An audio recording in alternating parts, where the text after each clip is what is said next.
Welcome everybody to the 8th Works That Shape the World public lecture for the year. This year, we're focusing on religion in our series.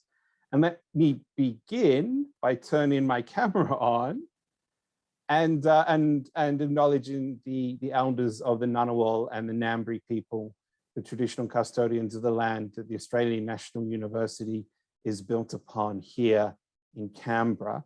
And welcome our speaker today, Sam Blanch. Sam is a postdoctoral research fellow in the Centre for Law and Social Justice at the University of Newcastle here in Australia. And he has just been awarded his PhD from the Centre for Arab and Islamic Studies here at the ANU for his ethnographic study of Shia Muslim life between Sydney and Iran, which drew on a variety of philosophical and social scientific approaches, including Radical Orthodoxy. And if you can find the applause emoji on your Zoom screen, then Sam's dissertation certainly does deserve an emoji. I felt very privileged to be able to co-supervise his dissertation with Rahan Ismail from CASE, who also did an earlier lecture in our series. And the fact that we've mentioned his work in the law school at Newcastle, ethnography, philosophy, social science.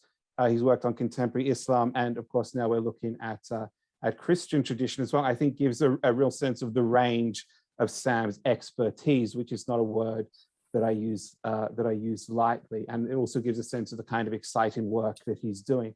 So today Sam is talking about radical orthodoxy, with the provocative idea that we have our history all wrong. And after Sam's lecture, I will invite you to use the chat function, to use the Q&A function to type a question for Sam, or to use the raise hand function to speak with Sam directly. So it's my pleasure to hand over to Sam Blanch right now. Thank you, Ibrahim. Thank you all for being here at this. It's kind of a bit surprising, actually. Well, it feels a little bit surprising that people would turn up to something to listen to someone like me talk about something maybe as obscure as radical orthodoxy. Of course, I think it's fantastic, but I just wanted to say thank you. And also to Ibrahim for inviting me to do this. It's great for me. Let me start by just talking about last year. I was at the British Sociological Association Sociology of Religion Study Group annual conference. So it's a big mouthful. I was at an annual conference via Zoom to talk about the sociology of religion. And I was listening to a panel, a keynote panel, with some of the absolute legends of the British sociology of religion. So they had, on this panel, there was Grace Davey, there was James Beckford, there was Eileen Barker, there was Linda Woodhead, the patriarchs and matriarchs, if you will, of the discipline. And they were discussing nothing less than the future of the sociology of religion as a discipline. Linda Woodhead talked about scholarship needing to meet with and deal with the horrific abuse that's happened in lots of religious organizations. Eileen Barker talked about funding constraints in the humanities and the social sciences. Grace Davey talked about the challenge of decolonizing the academy and disciplinary approaches. But what I noticed, what was interesting for this lecture, was that the late Jim Beckford,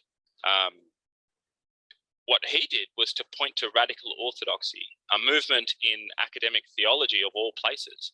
He pointed to that as a key threat or issue for the discipline's future. The fact that James Beckford also opened his 2003 book, so that's 20 years ago now, Social Theory and Religion, by engaging firstly with radical orthodoxy as well, suggests that that was not just a random thought of his. So why is that? Why radical orthodoxy when one might think of as an obscure movement in the field of theology, which is itself embarrassingly still has a place in our universities, according to some people? Why pick out radical orthodoxy from amongst all the other possible issues? This does seem a little bit superficially like, hang on, I'm trying to use my slides here. Here we go. it does seem a little bit like the head of the AFL, Gillan McLachlan, down in Melbourne, calling a press conference to say that the code in Melbourne was in danger from polo. It feels a little bit like that. In fact, a fun fact is that Gillan McLachlan has represented Victoria in polo. So that's just to set the scene. Let me introduce radical. What I'm going to do. This is what I'm going to do today. I'm going to introduce radical orthodoxy a little bit, some of its key elements, and already I want to give you a little bit of a trigger warning, being a little bit facetious there, a trigger warning at the start that radical orthodoxy is certainly very beardy, and that's Ibrahim's expression that I'm shamelessly exploiting. It is philosophically heavy. It is scholastic, and the scholasticism is not a metaphor. Radical orthodoxy engages with scholasticism in the proper sense. So just steel yourself a little bit for what's coming. So I'll do that. I'll introduce it a little bit. Then I'll say just a few things about why radical orthodoxy might be so concerning for the social sciences, or at least important enough for Jim Beckford to call it out as a danger. And then finally, I'll try to sort of make this discussion touch ground a little by talking about why I find radical orthodoxy so good to think with. At least I found it useful. So let me start with just a little bit of the background of radical orthodoxy. It's a theological movement that is centered intellectually around Cambridge. And I'll be leading on two figures in particular today, John Milbank and Catherine Pickstock. But there are others, of course, and you can see some of the titles here.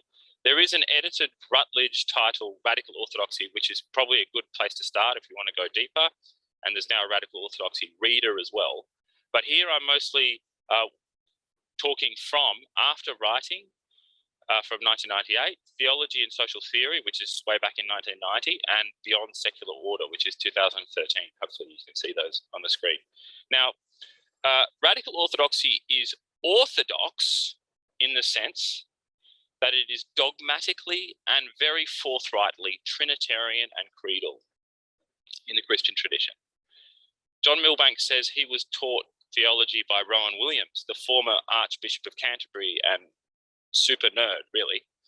Something that Milbank says of Williams himself in a different context applies quite well to radical orthodoxy, I think.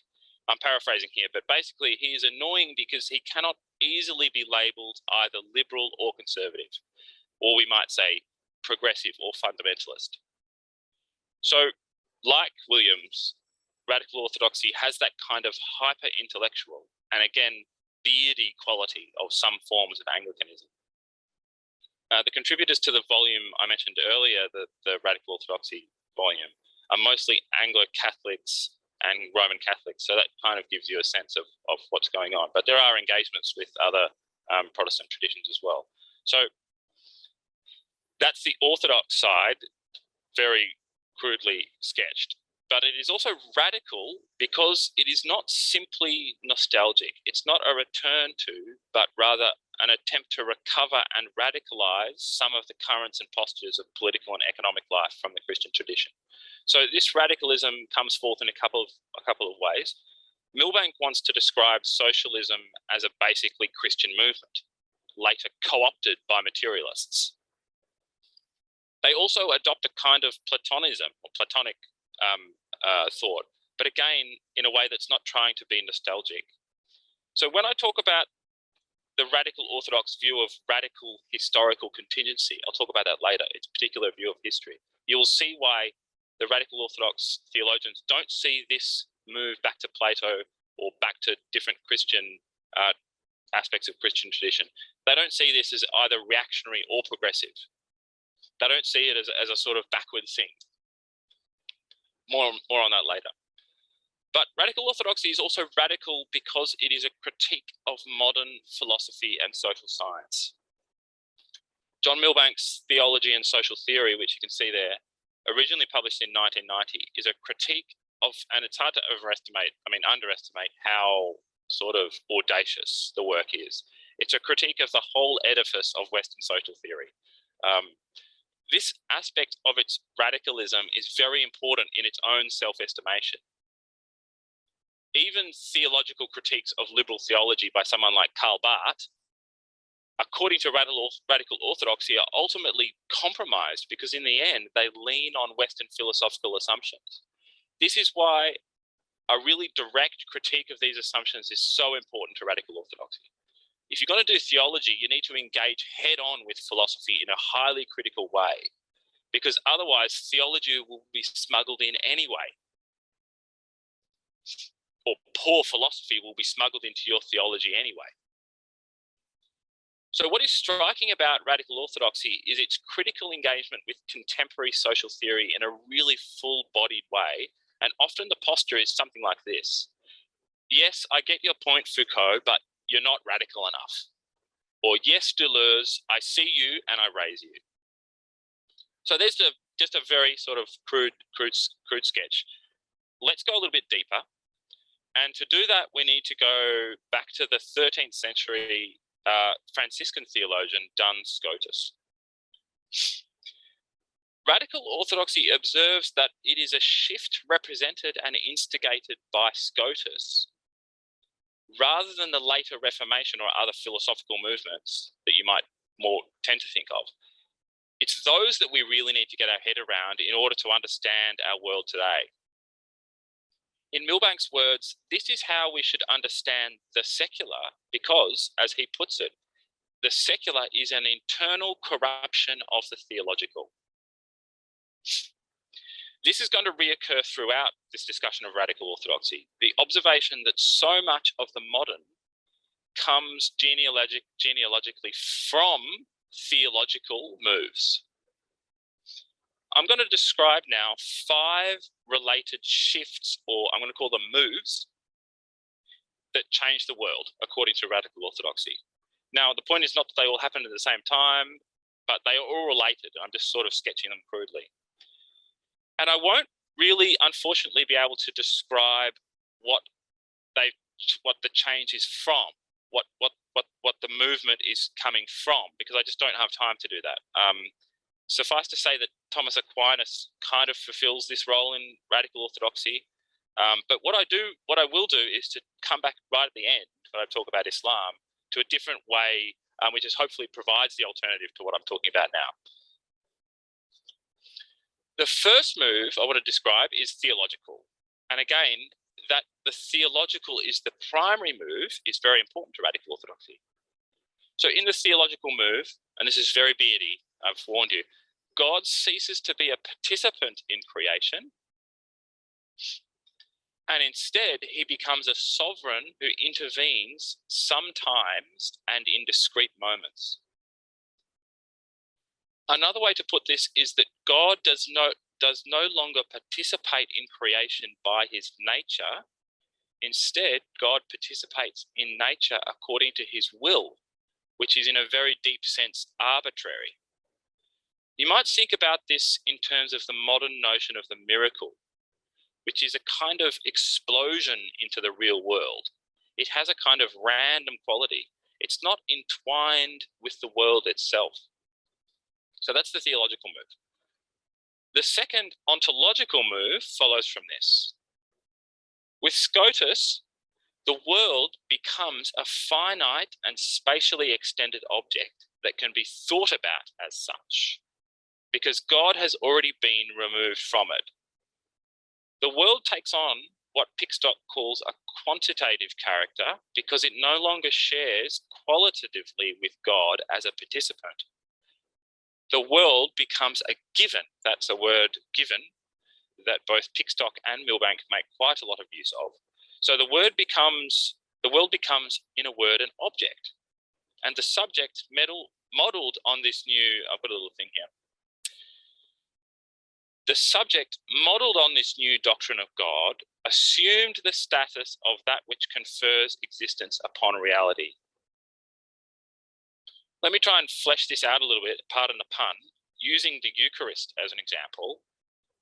So if the world is what radical orthodoxy diagnoses as a given, then the presence of Jesus in the bread and the wine becomes a very serious problem that we need to explain. God would have to will some kind of separation of himself in order to enter the world.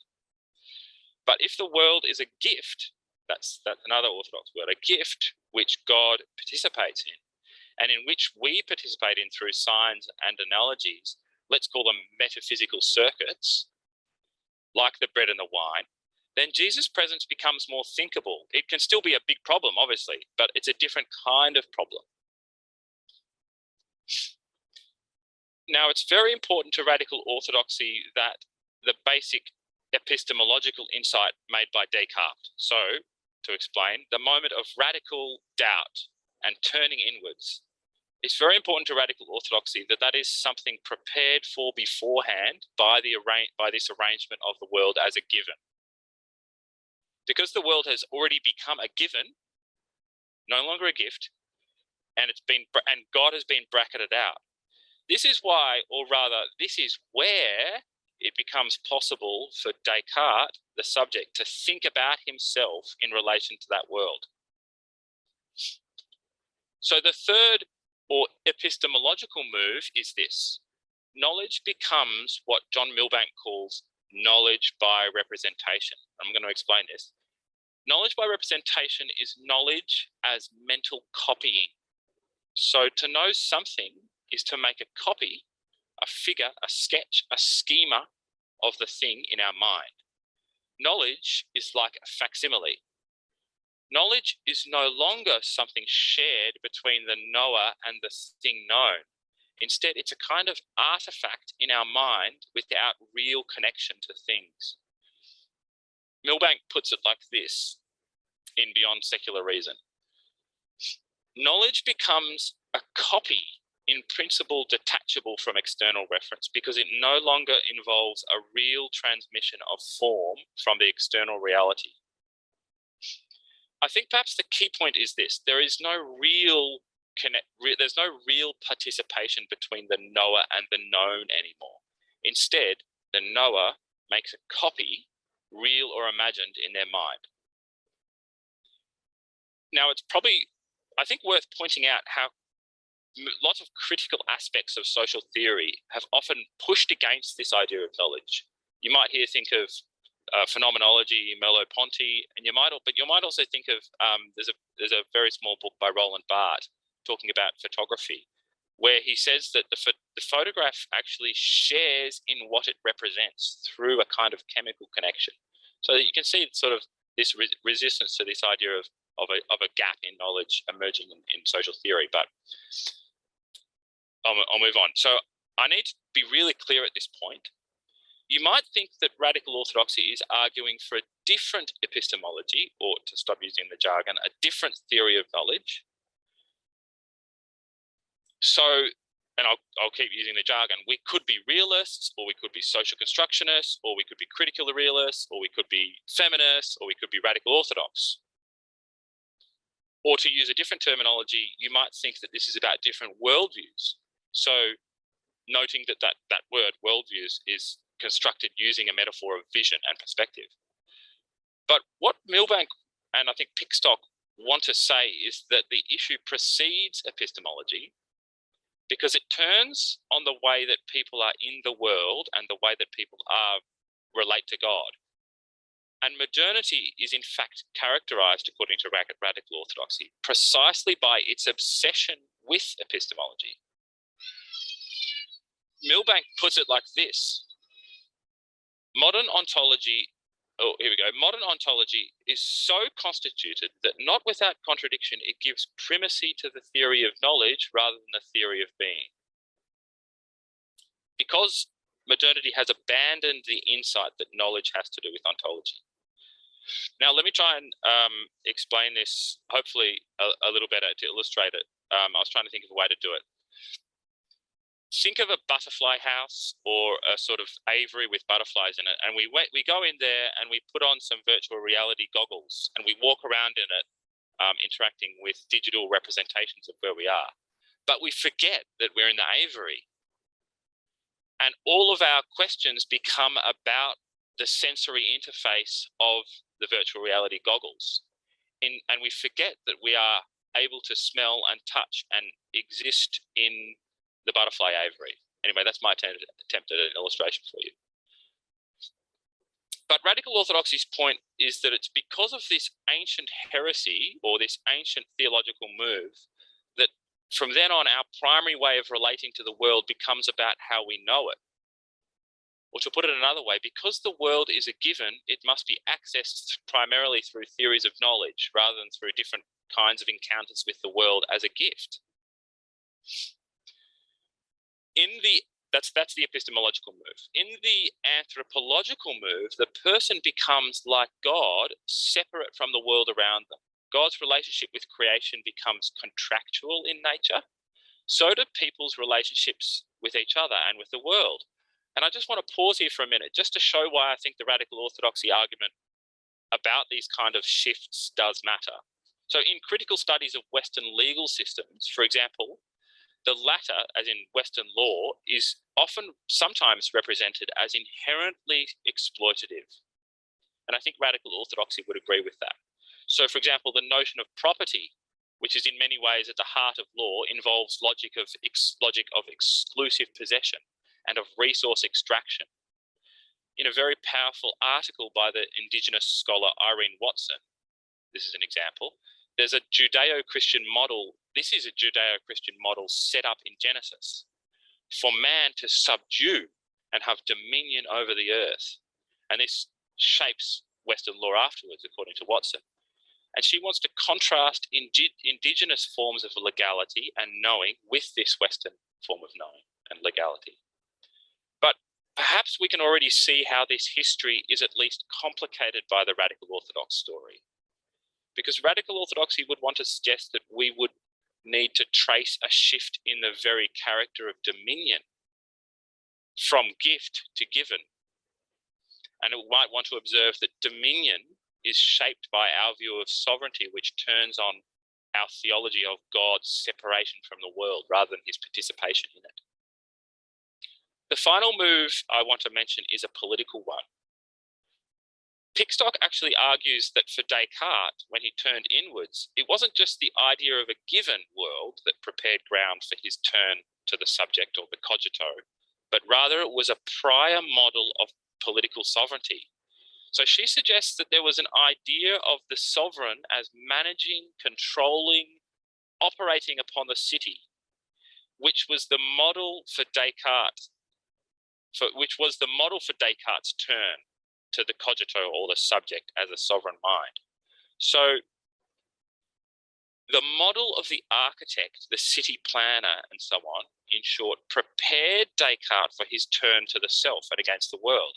What's important here, according to Pickstock, is that these models of town organization, these ideas of formal consistency, planning and design, they're actually taken up intuitively, if you will, by Descartes inside the subject when he discovers himself on his armchair. Pickstock also points to the relationship between the idea of God's arbitrary will over nature and political models of the sovereign legislator, the ruler over the world. This puts a theological spin, which Pickstock really quite explicitly wants to make, on our contemporary politics with its technocratic rule, its rule of law, its fundamental notion of a singular abstract sovereignty. Now, just to summarize, Radical Orthodoxy suggests that these moves, these shifts, and their basically theological character have not been properly appreciated. They suggest a different way of thinking about European history, European intellectual history, that is less instinctively historicist, it's less triumphalist, it's less Whiggish, as John Wilbank himself might say. So rather than discovering ourselves in the subject, the cogito with Descartes, or rather than liberating the moral self from the world with Hume, that's the is-ought distinction, Radical Orthodoxy makes all of these shifts secondary and subsidiary to a more profound theological shift, even a heresy. So this is what I will call the priority of the theological, which is so important in Radical Orthodoxy. And this changes how we think about the genealogy and so the quality, according to Radical Orthodoxy, of subsequent thought up to and including contemporary social theory. So those 5 moves, I think, should give you a bit of a sense of the audacity of Radical Orthodoxy. But I want to just make 2 more points about it before I move on to its relevance and why I think it's good to think with. The first point is to very quickly jump forward many, many years to what we think of as contemporary social science, which is the subject matter and the target of Milbank's Theology and Social Theory, first published in 1990. In this book, we see the consequences of these moves that I've just traced manifesting inside and shaping the fathers of modern sociology. So we see the given, that's the Radical Orthodox word again, the given turned into Emile Durkheim's social fact, which relies on the idea of the social as an autonomous realm that can be thought of as independent and as discrete. I actually think this is really one of the most central points of Milbank's argument about contemporary social theory. And I'll just skip over back to Beckford for a minute. James Beckford, I mentioned at the start. His criticism of Milbank is like this. He misses the point that putatively divine or sublime forces can only be communicated amongst human beings through cultural media, or as a page after. Sociology is therefore about the critical examination of social processes whereby certain things are counted as religious. Now that's a kind of update of what Durkheim's argument is. Now I think Milbank would actually grant much of those claims. Sociology is concerned with those processes. It is concerned with cultural media and social processes. But that is why sociology as a project is grounded on a theological move, because it takes those social processes as a given. So Milbank's critique is not of the methodology. The critique is of the idea of social science in the first place. We'll come back to that. We can also see the theological move traced in contemporary social science in something like Max Weber's notion of charisma, which replicates the otherness of Scotus's other God and his arbitrary will. In Weber, charisma has a random, effusive quality. It has a kind of explosive energy that enters into the world arbitrarily, therefore kind of mirroring that earlier theological move. The second and the final point I want to make about Radical Orthodoxy, and this is what I want to describe as the radical historicism of the movement, or what it is its very, very strong view of history and so also the present as radically up for grabs. Radical Orthodoxy claims that it's not trying to paint a beautiful picture of a Christian past later corrupted by modernity. It claims it's not trying to do that. Rather, there is a kind of constant tension between the Christian and the pagan that's constantly being played out. Milbank puts it like this: the Christian versus pagan axis continues to be seen as fundamental for Western history right up to the present. So Christianity has in certain ways and at certain times tempered, let's say, the excesses of the Greek heritage. It has, as it were, hollowed or sanctified temporarily some of the insights of Plato and Aristotle. But then the love of the heroic, the Greek love of violence, let's say, in certain aspects of this tradition, comes back again resurgent. We see this in the pagan worship, or let's say more charitably, the presupposition of violence and power that bubble up again in Nietzsche, or in post-structuralism's love of power and energy, or for that matter, in Weber's idea of charisma. So the Radical Orthodox methodology of critique involves a radical genealogical openness, a kind of stronger sense of the contingency of history. They treat the heresy that I described before, the Scotist heresy as they see it, as a contingent historical event. There was nothing inevitable about it. I haven't spoken about this, but this does make room for, this method does make room for Radical Orthodox theologians to find other traditions inside the main line of social theory that do not perfectly conform to the moves I've described above. For example, in aspects of Romanticism or in Vico, there's always things bucking against the trend. This means finally that the question that Radical Orthodoxy is asking is not whether you involve theology in your thought, but rather which theology. You can do this. You could adopt a sociological theology with its smuggled in pagan assumptions about the givenness of the world and violence, or you could adopt a different theologically informed social theory which sees the world as a gift and sees thought itself as a participation in that gift.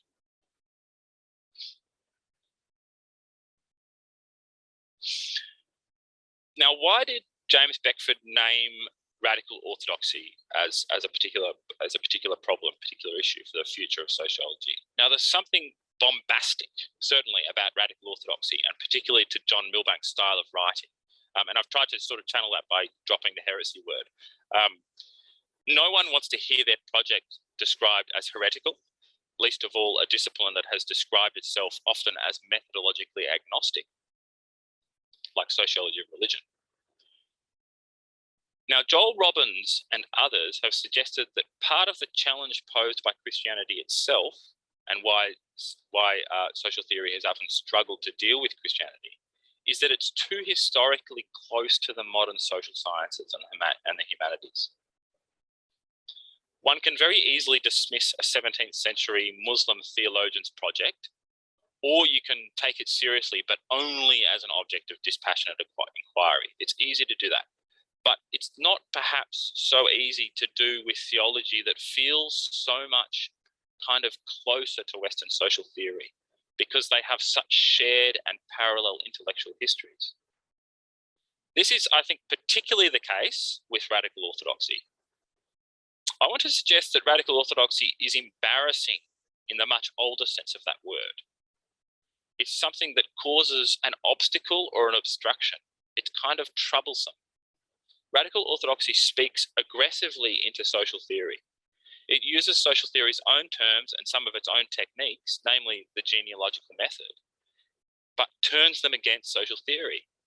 So major sections of Milbank's Theology and Social Theory give a sense of this. They're entitled For and Against Hegel, For and Against Marx. In other words, Radical Orthodoxy is theology that refuses to accept its marginality, and it refuses to accept its subservient status. The existence of theologians who also want to read Foucault and deploy him sympathetically, although critically, is a kind of embarrassment. Indeed, Radical Orthodoxy still proceeds with its claim to be the queen of the sciences.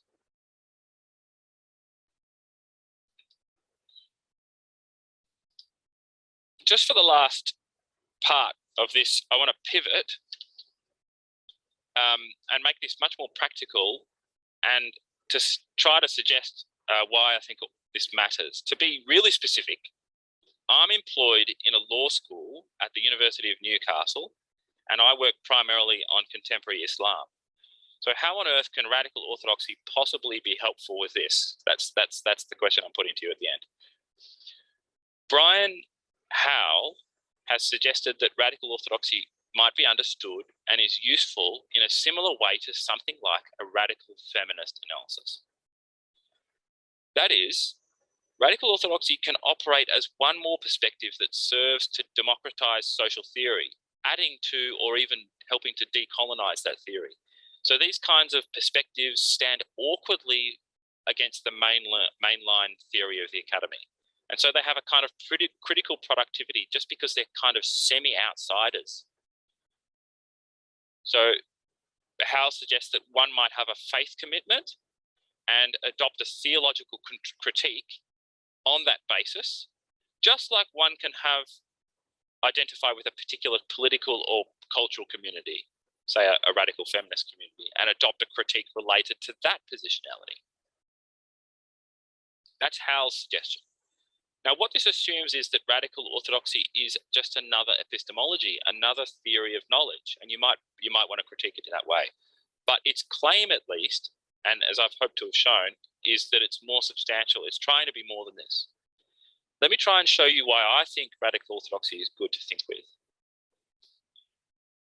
In the Shia Muslim community in Sydney, where I've done much of my fieldwork, I found that the community increasingly wants to channel its charitable money through the Australian system that regulates the charity and not-for-profit sector.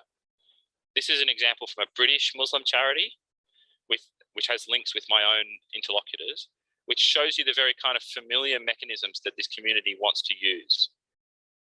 You can see the reference to gift aid there in the middle, which is a kind of equivalent to tax-deductible status. Now, according to the dominant strain of legal theory in the West, we can analyse this phenomenon in the following way. We look at social life, we watch people spending money, earning money, saving money, wasting money, and so on and so on. That's social life. But to say that something is legal means that it is given a legal meaning by a rule.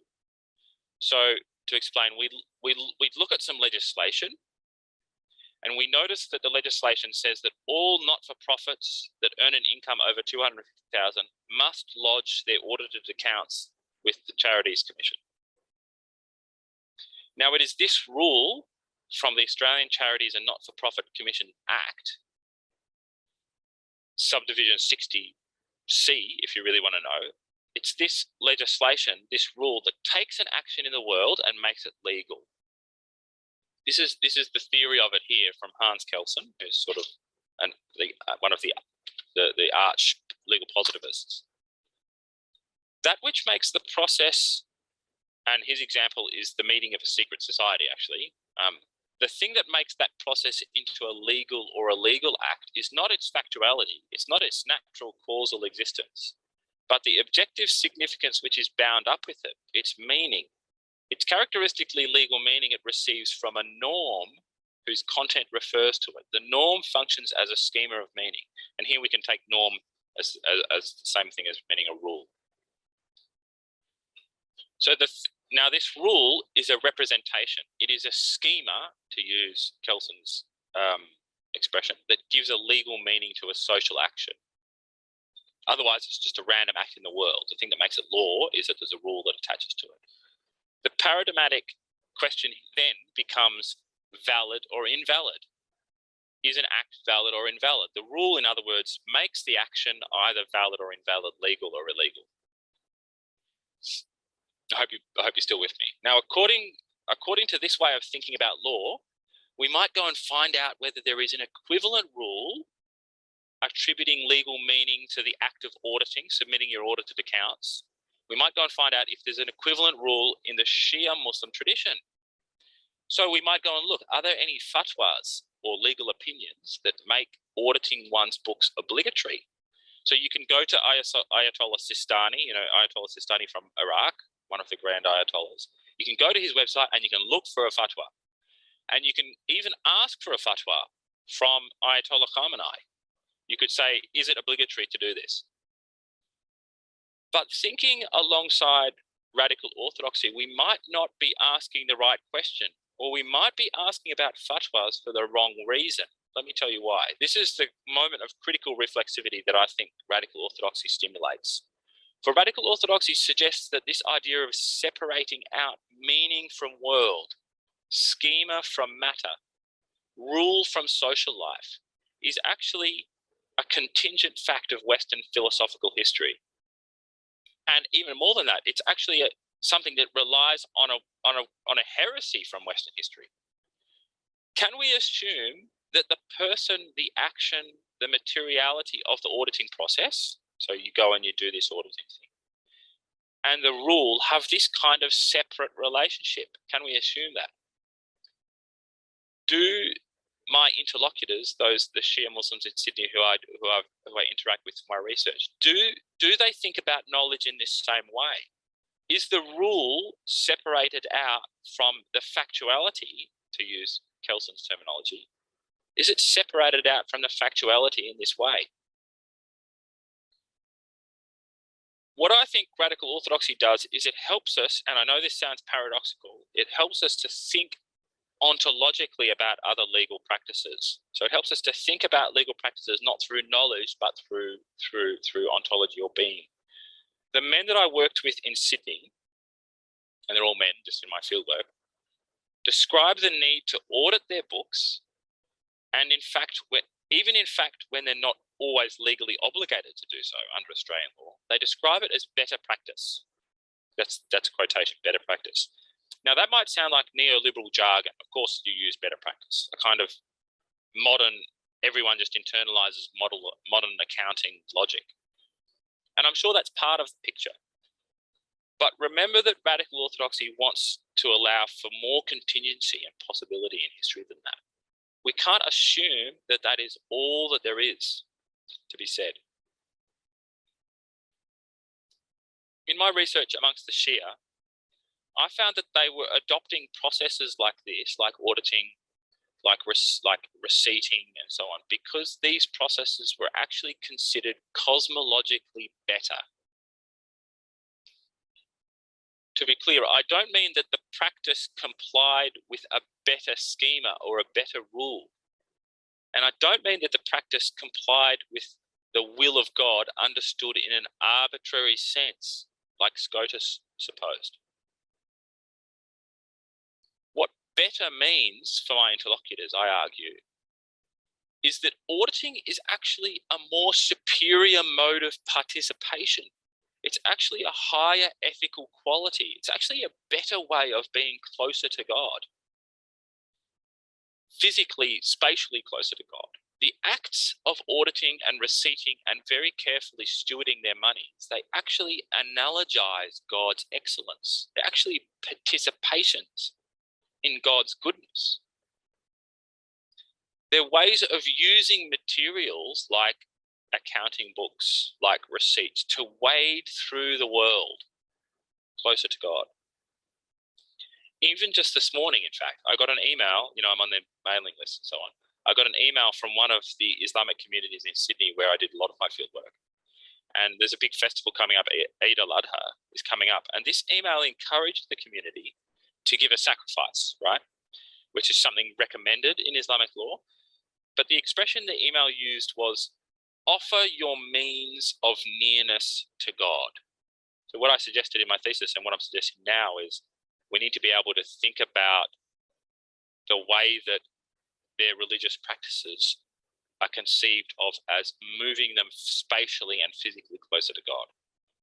Now, we might think of a different way of, what this does is it gives us a different way of thinking about the legality of these acts. It gives us a way of thinking about an act of auditing, not as legal because it complies with a rule, but as legal because they're better ways of participating. This suggests a different way of thinking about a fatwa itself. Because a fatwa doesn't actually say that an action is valid or invalid. It doesn't say legal or illegal, which is the binary of the Western positive law. What a fatwa says is that an act is either obligatory, recommended, neutral, discouraged, or prohibited. So it's a spectrum from obligatory to prohibited through a grey zone. Now, this spectrum can be understood as a way of ordering actions according to the quality of their participation. So actually the fatwa can be seen as an act of guidance within cosmology. The fatwa pushes people in their actions, and it pushes materials in their quality and their movement to better participation. It pushes the world, the fatwa pushes the world towards a greater intensity. And intensity is a word that I'm taking from one of the Shia philosophers, which I haven't talked about today.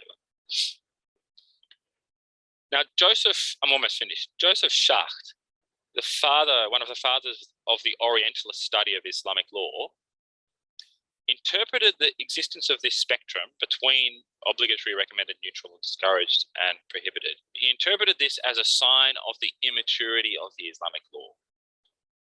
Because the Islamic law didn't get that law is really about valid and invalid.